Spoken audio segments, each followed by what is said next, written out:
একদিন হঠাৎ করে এলাকার কিছু ছেলের মুখে আবুজর শুনতে পেল একটা কথা। সুহানাকে নাকি রাতে অন্য এক ছেলের সাথে দেখা গেছে গিউ।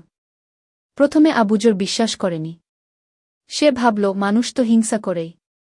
কিন্তু কয়েকদিন পর তার বন্ধু রাকিব মোবাইলে কিছু ছবি দেখাল। ছবিতে দেখা যাচ্ছে সুহানা একটা ছেলের সাথে খুব ঘনিষ্ঠভাবে বসে আছে। আবুজরের বুকটা ধক করে উঠল। সেই রাতেই সে সুহানাকে ফোন দিল। সত্যি করে বলো, ওই ছেলেটা কে? সুহানা কিছুক্ষণ চুপ থেকে বলল, তুমি যেটা ভাবছ বিশ্বাসটা তেমন না গি। কিন্তু আবুজর তখন রাগে অন্ধ। সে ফোন কেটে দিল। এরপর থেকে তাদের মধ্যে শুরু হল দূরত্ব। সুহানা বারবার বোঝাতে চাইল, কিন্তু আবুজর আর শুনতে রাজি না। এলাকায় গুজব ছড়িয়ে গেল সুহানা নাকি অন্য কারো সাথে শারীরিক সম্পর্কে জড়িয়েছে। কেউ সত্য জানল না, কিন্তু সবাই গল্প বানিয়ে বলতে লাগল। একসময় আবুজর পুরো বদলে গেল। আগে যে ছেলে গিটার বাজিয়ে গান গাইত সে এখন চুপচাপ রাস্তায় ঘুরে বেড়ায়। বন্ধুরা বলত, ভাই, একটা মেয়ের জন্য এভাবে শেষ হয়ে যাস না আগে। কিন্তু আবুজরের মনে একটা কথাই ঘুরত, যাকে সবচেয়ে বেশি বিশ্বাস করেছিলাম সেই আমাকে ভেঙে দিল গু। অন্যদিকে সুহানাও সুখে ছিল না। কারণ সত্যিটা ছিল ভিন্ন। যে ছেলেটার সাথে তাকে দেখা গিয়েছিল সে ছিল তার দূর সম্পর্কের কাজিন। আর যেদিনের ছবি নিয়ে এত ঝামেলা হয়েছিল সেদিন সে একটা বড় সমস্যায় পড়ে সাহায্য নিতে গিয়েছিল। কিন্তু এলাকার কিছু মানুষ গল্পটাকে অন্যদিকে ঘুরিয়ে দেয়া। তবুও একটা ভুল সব শেষ করে দিল। সুহানা সময়মতো সত্যিটা পরিষ্কার করতে পারেনি, আর আবুজর রাগের মাথায় বিশ্বাস হারিয়ে ফেলেছিল। কয়েক মাস পর এক বৃষ্টির রাতে বাজারের সামনে তাদের আবার দেখা হয়। দুজনেই চুপ।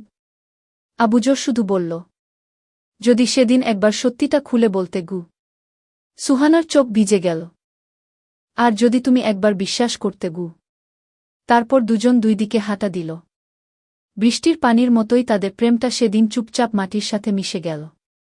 শামিমা আক্তার ছিল শান্ত স্বভাবের এক কলেজ ছাত্রী। প্রতিদিনের মতো সেদিনও কোচিং শেষ করে বাসায় ফিরছিল। রাত একটু বেশি হয়ে গিয়েছিল, রাস্তা প্রায় ফাঁকা। হঠাৎ একটি কালো মাইক্রোবাস তার সামনে এসে থামে। কিছু বুঝে ওঠার আগেই কয়েকজন মুখোশধারী তাকে জোর করে গাড়িতে তুলে নেয়। শামিমা চিৎকার করার চেষ্টা করলেও তার মুখ চেপে ধরা হয়। গাড়ির ভেতরে সে শুধু শুনতে পাচ্ছিল কিছু অচেনা কণ্ঠ, হাসাহাসি আর ভয়ঙ্কর হুমকি। কয়েক ঘণ্টা পর তাকে একটি অন্ধকার ঘরে আটকে রাখা হয়। হাত পা বাঁধা অবস্থায় শামিমা বারবার অনুরোধ করছিল তাকে ছেড়ে দেওয়ার জন্য। পরদিন ভোরে অপরাধীরা তাকে শহরের বাইরে ফেলে রেখে পালিয়ে যায়। শামিমা ভেঙে পড়েছিল, কিন্তু হার মানেনি। অনেক কষ্টে সে থানায় পৌঁছে পুরো ঘটনা খুলে বলে। প্রথমে সমাজের কিছু মানুষ নানা কথা বললেও তার পরিবার পাশে দাঁড়ায়।